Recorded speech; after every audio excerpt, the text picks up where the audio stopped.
Aí você vê, se o Flamengo sair da Libertadores, o que vai ser do Flamengo do Tite? Será que o Tite permanece nesse Flamengo? Conhecendo a diretoria do Flamengo, se o Flamengo não passar, não sei nem se o Tite dirige o time domingo, viu? Porque a rejeição está tão grande com o Tite. O Flamengo ganhando, a torcida tá pegando no pé do Tite. Vai que o Tite tomou no Maracanã agora, perdendo o jogo. Sim.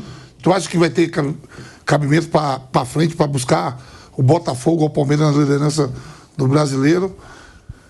E a Copa do Brasil? A Copa do Brasil, tudo bem, são mais 4 jogos, semifinal e final. Tem equipe melhor até do que a do Corinthians.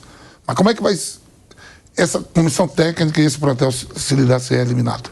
Informação do Mauro César, teremos Léo Ortiz na vaga de Pulgar. O Pulgar foi criticadíssimo, né? Por conta do desempenho mais recente contra o Peñarol e também pela fase dele, que não é das melhores. O Léo Ortiz já tem mais crédito com o torcedor, Bruno Prado. Léo Ortiz ganha a vaga de Pulgar nesse time do Flamengo. O Léo Ortiz está bem, né? Ele está num ótimo momento, está jogando bem, então acho que é uma mudança natural. O Pulgar não fez um bom jogo aqui no Maracanã, então acho que o Léo Ortiz é natural ali que ele entre na equipe, é um jogador de um passe muito qualificado.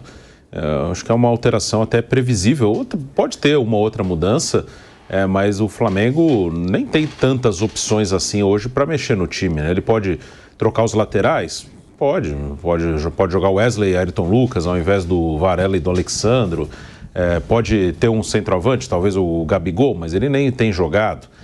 O Alcaraz pode ser uma opção, mas tem muitos jogadores lesionados, né? Então não tem muito mistério na escalação do Flamengo, né? Então o time vai ser praticamente o mesmo que jogou no Maracanã. É um confronto bem difícil, a derrota em casa ela tem um peso enorme, é uma desvantagem grande. Claro que o Flamengo tem condição de chegar lá e ganhar o jogo, é óbvio, o Flamengo está vivo. Mas o natural seria uma vitória no Maracanã para depois segurar um resultado em Montevidéu. Então já tem uma inversão aí da ordem natural das coisas e o Flamengo vai ter que fazer um jogo bom lá no Uruguai para se classificar e com toda a pressão em cima do Flamengo.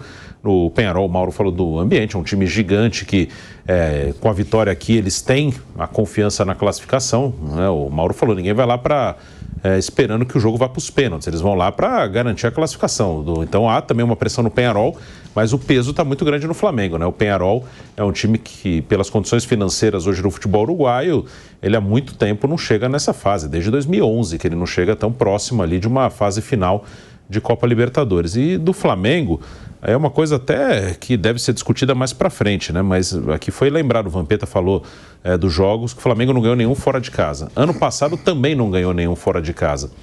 Que sempre no Flamengo fica tudo muito focado no técnico, que não é só o Tite. Ano passado era o Sampaoli, no outro ano, antes era o Vitor Pereira, no outro ano era o Paulo Souza, no outro era o Renato. Sempre quando o Flamengo não vai bem, é tudo focado no treinador. Até por isso o Flamengo troca muito de técnico. Mas tem algumas coisas que dá para você observar que estão sendo criados alguns padrões que a diretoria do Flamengo deve analisar. Até para 2025, e será uma nova diretoria em 2025. Por que o Flamengo, pelo segundo ano consecutivo, ele não consegue ganhar de ninguém fora de casa na Libertadores? E não é de adversários fortes. Ano passado ele não ganhou do Alcas, ele não ganhou do Nublense e também Racing e Olímpia. Esse ano ele não conseguiu ganhar do Milionários, não conseguiu ganhar do Palestino. Bolívar 2 vezes na altitude. Ainda você aí pode colocar o fator altitude. Mas o Flamengo ele não consegue ganhar fora com adversários como Alcas, Nublense, Palestino, Milionários. Desse ano era um time muito fraco. E outro padrão que deve ser analisado também pela diretoria do Flamengo. O que está fazendo de errado em Campeonato Brasileiro? Que, ao que tudo indica, pelo 4º ano seguido, o Flamengo ele não vai disputar diretamente o título brasileiro. Não é que não ganha. Não está nem conseguindo disputar ali ponto a ponto o título brasileiro. E ter estrutura, ter dinheiro e ter elenco, onde deveria fazer mais diferença é no brasileiro. Por que o Flamengo não está conseguindo disputar? O Mauro falava muito isso, o Flamengo nem liderava o campeonato, esse ano até chegou a liderar, mas agora está 11 pontos atrás do líder, não deve brigar pelo título até o fim.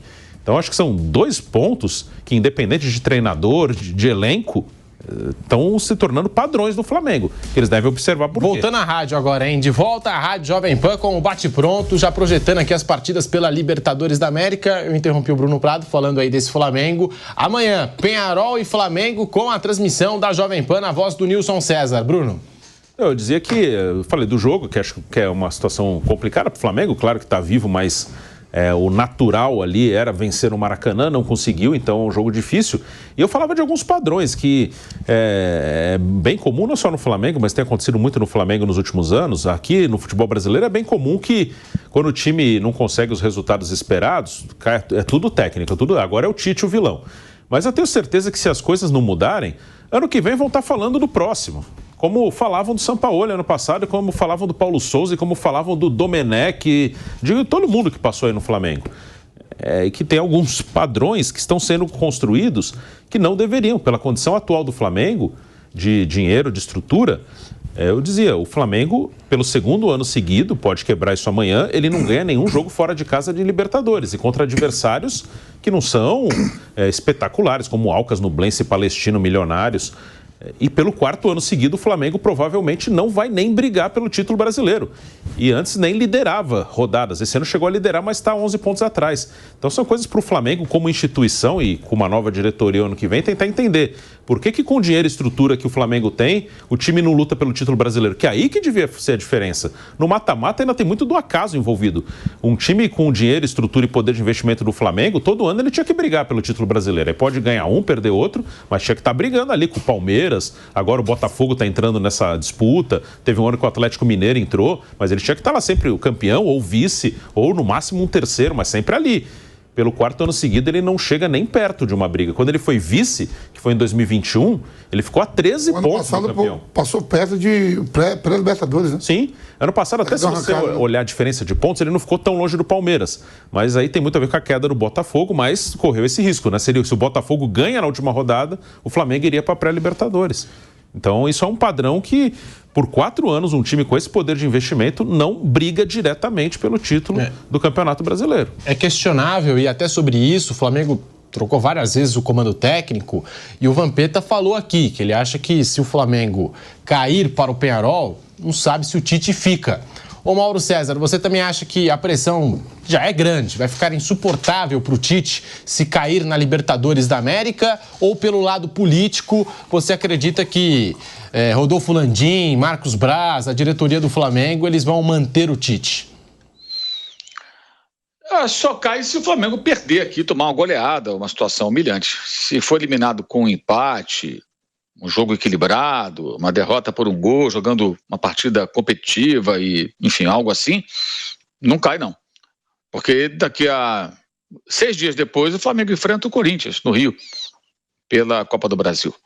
E o Flamengo dificilmente vai buscar o título brasileiro, mas tem muitos jogos ainda que dá para chegar em segundo, terceiro, né?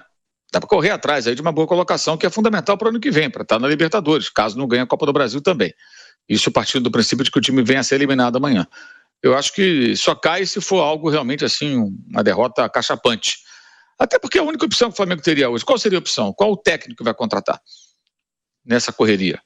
Pagar mais uma multa, contratar outro técnico? Quem é esse cara que vai chegar e vai mudar tudo rapidamente? Aí tem gente que fica falando para colocar o Felipe Luiz, o que eu acho uma tremenda loucura. As pessoas nem sabem qual é o trabalho do Felipe Luiz como técnico. Ele trabalhou com técnico sub-17 durante pouquíssimo tempo. Aí o Mário Jorge, que era o técnico do sub-20, foi lá para o Oriente Médio e ele herdou o time sub-20. O pessoal viu o jogo contra o Olympiacos, olha lá. Quem é que assiste o jogo da base? E outra coisa, treinar a base é diferente do profissional. Acho até que seria bem arriscado para o Felipe Luiz, caso aconteça, né, uma situação dessa, dar esse salto agora. Ele não tem nem um ano, ele nem tem a licença A ainda, né? Ainda tem que tirar. Enfim, eu acho que só cai se for uma derrota acachapante, daquela assim, humilhante.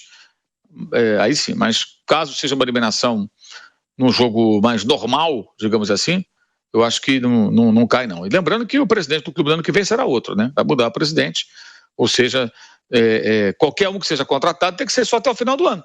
A não ser que eles façam que nem a antiga gestão do Corinthians, que contratou o Mano Menezes no final da temporada passada, aí a oposição ganhou e logo depois mandou o Mano embora, gerando mais uma dívida. Né? Mas para quem já tem tantas dívidas, menos uma, menos mais uma, não faz diferença nenhuma, né? Eu queria aproveitar aqui o gancho para fazer elogio para o Bruno pelo comentário excelente que ele fez ontem sobre o Gabriel Barbosa e o Carlinhos. E que bom que hoje não temos esse assunto chatíssimo, porque é o fim da picada. As pessoas pediram, clamando pelo Gabriel, depois de tudo de ruim que ele fez no Flamengo. Fora de campo, comportamento inadequado inúmeras vezes, e em campo, futebol pífio. para um jogador que é dos mais caros do futebol brasileiro. E ainda assim contam com seus apoiadores, defensores, que são mais gabizetes do que rubro-negros. Não é possível que as pessoas não percebam isso. Se ele amanhã entrar em campo, fizer um gol da classificação, vão falar, vão esquecer tudo o que aconteceu do passado recente, mas vamos combinar. Não seria mais do que obrigação de quem é atacante, muito bem pago em dia, que já vestiu camisa de outro clube, que já arrumou uma suspensão tola, que já mandou beijo para o técnico adversário após uma derrota em decisão, né? Entre outras pequenas trapalhadas. Então, se entrar e fizer um gol, não é mais que obrigação dele. Aliás, deveria ter feito outros gols, como, por exemplo, contra o Vasco no Carioca, quando ele perdeu o pênalti, né? E outras partidas aí que ele estava em campo que não acrescentou rigorosamente nada. E agora estão tentando transformar o Carlinhos em espécie de vilão. O Carlinhos só está no Flamengo porque o senhor Gabriel Barbosa arrumou uma suspensão tola por conta daquele exame antidoping, aquela confusão toda que ele se meteu.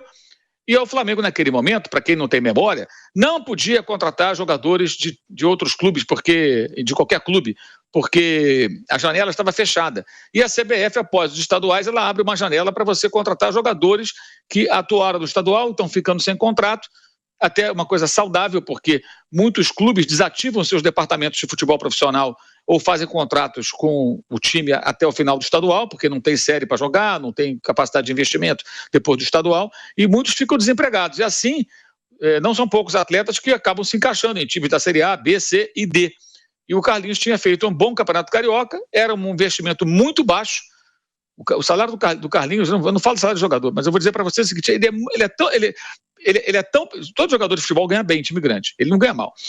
Mas perto do que outros ganham, e que a gente ouve falar aí salário de outros jogadores, parece até salário mínimo, entendeu? Então, um jogador modesto, que se empenhou lá no Nova Iguaçu, tem uma bela história de vida, de superação, mas tecnicamente ele tem deficiência, tem limitações, mas ele só foi contratado porque não havia opção ali. Qual opção? Qual outro? Outros jogadores do nível dele, que jogam em times pequenos, jogaram estadual em times pequenos. Por isso ele foi. Uma oportunidade que até agora não aproveitou. E mais, da mesma maneira, mais ou menos como o Bruno falou ontem, da mesma maneira que o Gabriel pode entrar amanhã e fazer um gol, o Carlinhos pode fazer também. Então pode ser um gol do Gabriel, pode ser um gol do Carlinhos, pode ser um gol de qualquer um, porque o atacante, a bola pode bater nele e entrar. O Totó Schillaci, que faleceu agora essa semana, ele era um herói provável naquela Copa do Mundo da Itália. Não era o grande atacante, não era, mas na hora foi ele que resolveu. Essas coisas acontecem no futebol. O Bruno lembrou o Gabiru nesse comentário, e tem outros tantos casos assim, né? O próprio Palmeiras ganhou 2 Libertadores com gols de centroavante que ele dispensou logo depois. O Daverson e antes o Breno Lopes. Por que o Palmeiras não ficou? Porque são jogadores inferiores àqueles que o Palmeiras pode contar com eles no seu elenco. E os 2 foram contratados, nunca foram contratados para serem titulares. Composição de elenco. Vieram de times menores, um veio do Juventude, né? O Daverson, esse estava na Europa, esse até foi caro. Foi o Cuca que pediu. Mas nunca ninguém viu o Daverson com, esse cara vai resolver o ataque do Palmeiras. Muito menos o Breno. Mas os 2 fizeram 2 gols que valeram títulos de Libertadores. Então pode acontecer com o Carlinhos, com o Gabigol, porque hoje, também, repetindo o que o Bruno falou ontem, não há grande diferença entre Carlinhos e Gabriel em campo. Quando eles entram, acontece muito pouco. Muito pouco. Por isso mesmo, amanhã, a tendência é o Tite manter um time sem nenhum centroavante, sem nenhum 9. Diferentes características dos 2, mas poderia ser um ou outro. E por quê? Porque os 2 não vêm bem, os 2 não se justificam como titulares. E aí que vem o ponto que as pessoas deveriam pensar, meu Deus, hoje o Gabriel não consegue ser muito melhor que o Carlinhos. O que será que está acontecendo? E ainda assim, elas continuam repetindo que não, que ele tem sorte em final. Foi por conta dessa bobagem que no ano passado ele foi escalado na primeira partida decisiva da Copa do Brasil contra o São Paulo do Maracanã, fez uma atuação pífia, como todo time, e ali o Flamengo perdeu o título para o São Paulo. Foi 1-0 gol do Calério, falha do goleiro Matheus Cunha, do senhor Ayrton Lucas, né? E aí no jogo de volta o placar foi de 1-1. E nesse jogo de volta ele ficou no banco. E na primeira intervenção pisou na bola, né? Foi uma cena constrangedora. E mais, porque o Tite tirou a motivação. Gente, camarada que ganha o que ele ganha. Se for barrado por um técnico, ele perde a motivação e alguém ainda acha isso certo. Estamos falando de um profissional ou de um bibelô?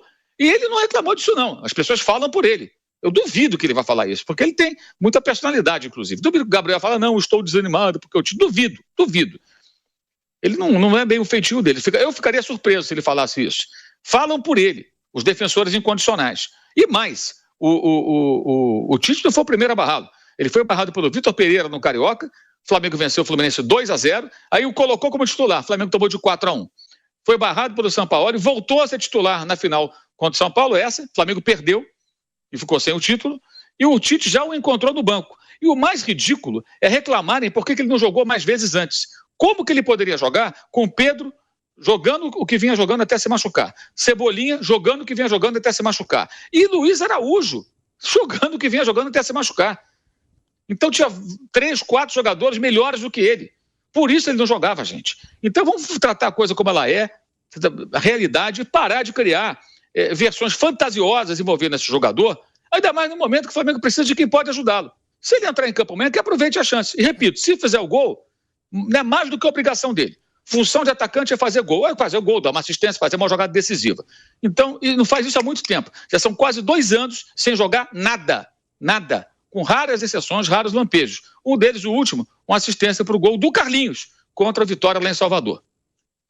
Olha aí, a opinião do Mauro César sobre o Gabigol. Eu ia perguntar também, né? O Gabigol, tinha muito torcedor do Flamengo esperando o Gabigol como titular para ser a salvação dos problemas do Flamengo nesse ataque. E pela informação que foi trazida pelo Mauro, a única alteração é a entrada do Léo Ortiz no lugar do Pulgar. Ou seja, Gabigol no banco de reservas. Ele chegou a viajar, não é, Mauro? Acho que ele chegou a viajar com a delegação rubro-negra, então vai ficar no banco o Gabigol, não é? Sim, ele veio para ficar na reserva. Essa é a ideia inicial, né? E no jogo passado ele nem estava machucado, nem foi relacionado. É uma relação desgastada, né? Por uma série de razões. Eu acho que mais desgastada por ele do que pelo clube.